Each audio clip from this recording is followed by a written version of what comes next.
पता है इतने रेप केसेस रिपोर्ट होते हैं और वो बेचारी औरतें खुद ही जेल चली जाती हैं क्योंकि उनके पास साबित करने के लिए कुछ नहीं होता।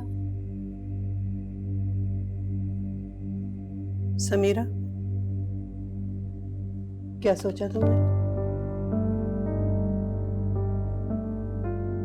मैं कहा था ना, सलमान को फोन करके सॉरी कहो। कहो गलती हो गई।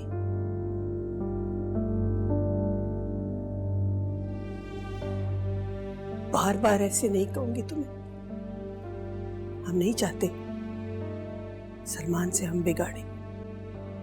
जाओ, जाके अपना घर बनाओ। कॉल करो, कॉल कर लो उसे। अच्छा अम्मा कर लेगी कॉल, प्लीज उसे 2 मिनट दे दें।